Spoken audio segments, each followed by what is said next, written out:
Indeed. All right, let's welcome in Flex from the United View. Flex, really appreciate it coming on as always, my brother. Thank you very, very much. Let's jump straight into the Mason Mount debate. There was all this debate about Mason Mount in the video. Let's not talk about that. We done that to death yesterday.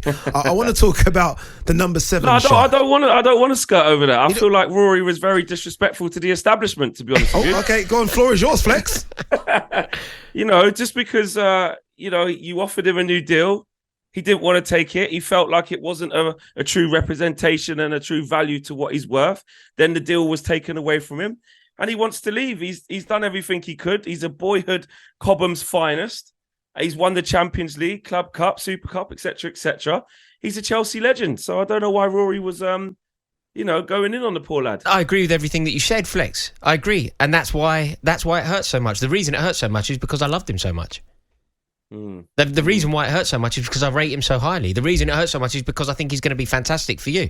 And I think if Ten Hag plays him as he should, which I assume he will, if Ten Hag can coax the best out of Mason Mount, I think you've got a lovely little player in your hands, and I think he is capable of redefining this current iteration of Manchester United. That's why I'm so upset. That's why it hurts so much, because I'm heartbroken that a player of his quality, a player who I loved, a player who I believed loved Chelsea, has decided to leave. You're absolutely right in your assessment. He is all of the above and more. You've got a great player. There you go. Rory just made peace there. I like that. Yeah, you thought Rory was going to come for war, and he was like, no, I didn't wake up for war. I woke up for peace today. You know why? It's because he stewed on it. He's had 24 hours. That's why. It's exactly what I said yesterday. The reason I'm so upset, Flex, is because I think he's a brilliant player. And do you think he's going to play the left side of a midfield trio? Addy was saying earlier that there's a chance he could play further forward if you don't make any more signings up front. I think that would be a waste. If you use Mason Mount as a left-sided central midfielder, I think you have such a good player on your hands. Yeah, I feel like it depends on what type of game it is, who we got available, etc. I think Ten Hag will go with that kind of 2-8 and sort of Casemiro as the deeper line, but in defence or in transition, obviously, drop back into that midfield three. Mason Mount is going to absolutely work his socks off. He's going to understand the instructions. He's going to work tactically for Ten Hag. But I feel like I think that's one of the biggest reasons why Ten Hag wanted him so much is, yes, those key footballing attributes, but actually his versatility.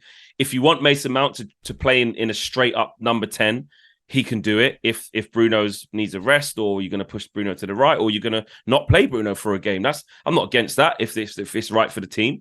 If you need him to play as a number 8 alongside Bruno, like I said, and have Casemiro as a more deeper lying midfielder, that can work. If there's injuries or form permits, you might want to put Mason Mount in a wide position.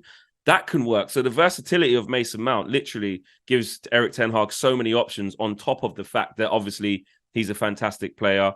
He's got high football IQ. He's got good movement. He's technically sound with the ball. All of those things that tick Erik ten Hag's boxes. Yeah, you didn't sound this excited a couple of weeks ago when we was on the show and we're talking about Mason Mount. All of a sudden now you've got him. He's through the door. He's dyed his hair blonde. He's got the number 7 shirt, mate. And you've got very, very excited about him. It hits different when the announcement comes and they're in the shirt. I've noticed. Yeah, once you get the "here we go," you couldn't even pronounce what's the boss lady the other day. Now you can say it perfect. You see, it's not even that. It's Soboslai. He really come looking for trouble today. It's okay. He was listening to the show intently yesterday. Flex, what do you make of this number 7 shirt? Again, we roared off the names that have worn it. Does it add extra pressure? Is it a case of Ten Hag saying, I believe in you, you can handle all this pressure, or they made a mistake there? Do you know what? I do see this from both sides. I'm not going to lie to you. My initial reaction was literally on social media, wait, what? We've been doing podcasts talking about when is it going to go to Garnacho? Should it be now? Should he wait? It's all been geared up to that. So not only like the Mason Mount transfer that kind of came from nowhere, the number 7 gets given to him as well. And now I've had a chance to think about it all day and see both sides of the argument.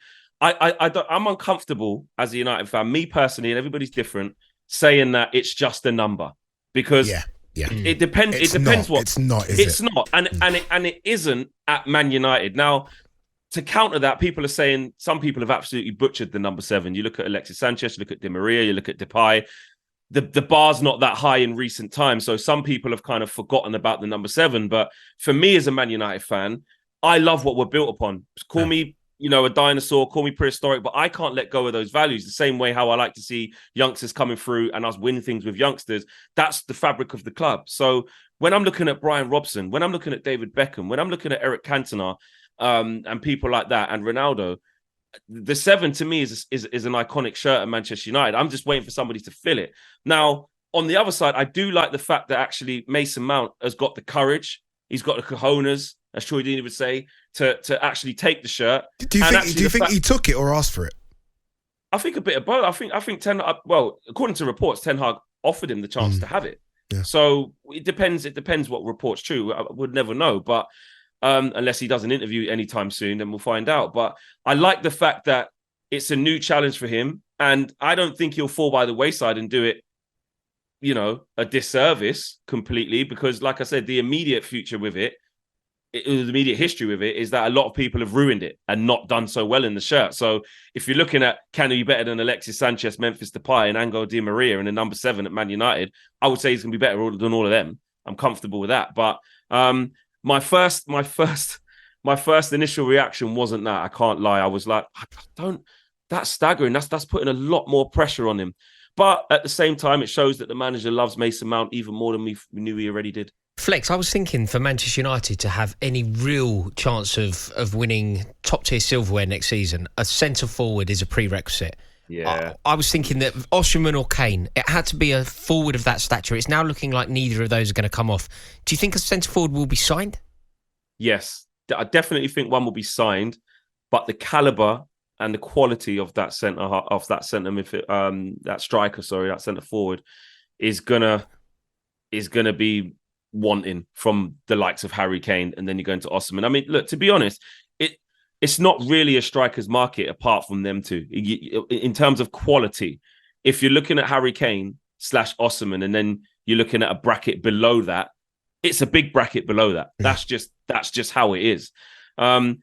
Rasmus Højlund was supposed to be, in my opinion, a striker that can come in alongside Harry Kane as an understudy, and you nurture him and you develop him and he can be a great understudy. A kid that scored 10 goals for Atalanta last year, and now they're trying to charge incredible amounts of money because they know Manchester United really want this player.